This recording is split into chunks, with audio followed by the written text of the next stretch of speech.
How you doing, everyone? It's Kevin. I'm back with another video. Today we're going to be working on the brake drum forge.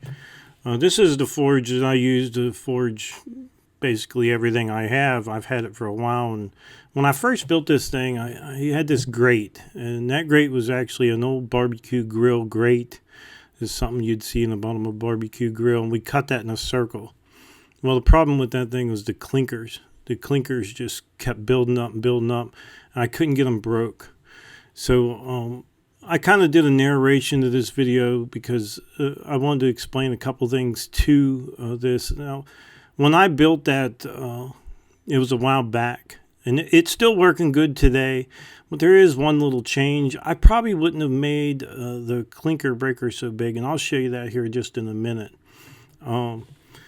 But anyhow, what we're going to do, we're going to get ready to mount this thing in the forge and get it put back together. It's everything on these forges are pretty heavy. So this is the breaker, the clinker breaker I came up with. Now, if you see how long that thing is, actually, I would have cut that down probably another ½ inch because I actually built many of them since then. And this one here wouldn't spin completely around. And as you can see, I put some set screws in this one. You don't even have to do that. You basically weld that on both sides and save yourself some time and some threading on that. But I would have made that thing probably about 1.25 inches to 1.5 inches. See, when I put this thing in here, I just drill a hole on one side and drill a hole on the other side. And that rod's just going to go straight through. But I think if you just slide it through that, the big inch, I think that's probably a 1-inch piece of steel there, that round bar. Put it in there and just weld it, I think would have been just fine. I really don't think you had to do much more than that. So we're going to get ready to get this thing put together. So hang in there and let's see how this project goes. We'll also have a lever. I'm showing you there where I'm going to have that back in there. Just be able to turn that back and forth. So it'll shake the grate, almost like a coal stove or something. You know how you would shake the grate back and forth. So let's get to this. Okay, we're going to go ahead and get ready to put this thing back together. I had to put it in the vise. It's really heavy, and I have to put it together before I actually put it under the forge because guess what? It's so big it won't actually swing underneath the forge because of the stand. The stand is not big enough. And I didn't want to tear everything apart. I think actually the blower and everything's still mounted on there. So just leave it all together and we're going to get it tightened down and get it mounted back up on there. So what I'm going to do now is I'm just going to get me a pipe wrench and we're going to tighten this up until them holes line up in the front and the back where I drilled in there for the clinker breaker, because now we got to get it ready to put a handle on it. You know, we have to have a shaker. And I'll tell you what, guys, this is the best shaker grate you can get for a forge. Some people think that chunk of metal is going to melt away. It doesn't, because all that air is blowing on it. It's actually really cool in there. You know, it stays pretty decently cool, so it doesn't overheat. So we're just going to get this guy mounted back in. Jack, help me get a couple of these bolts started.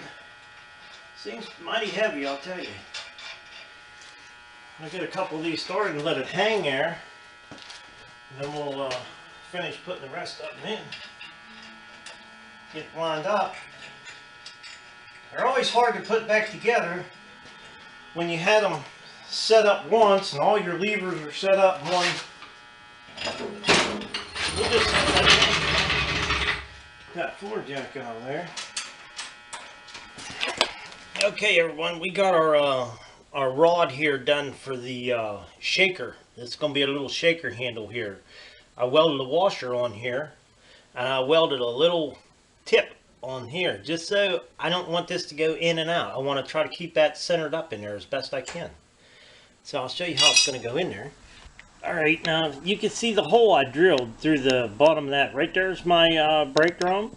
There's my brake drum there. And then I drilled a hole right through that little piece right there that goes down into the brake drum. So what I'll do is I'll have to reach inside, put this in that hole right there, and I'll get it part way through. And then I'll slide the dowel all the way through until it stops. Okay, it stopped right there.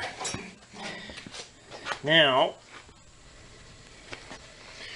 once we got that piece in there, what we'll do is we'll slide this one up on there, and we'll bolt this in.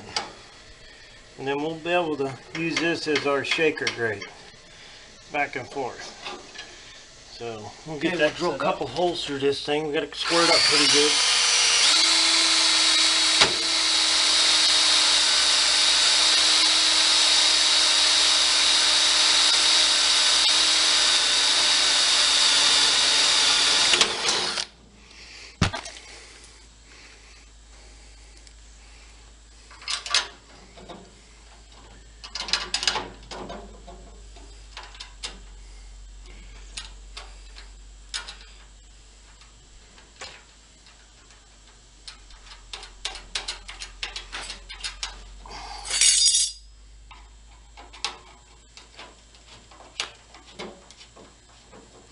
We just put a piece of angle across here, just so we could use that to hold that, and maybe we'll weld a couple little prongs on there to hold our tongs or something. Alright, there's our shaker grate, the handle for it, and we know when that thing's straight up and down, that inside is straight up and down. So there's the inside, and if you see, I put a little notch in there so I can get to my little set screw in there. And so you could just turn that back and forth and break your clinkers. And thanks to the gentleman that made me the video, I got to make that for my forge. And I think it was Orion's Anvil. If you look on my website, I actually subscribed to his channel, and I don't know if I'm pronouncing his name correct or not.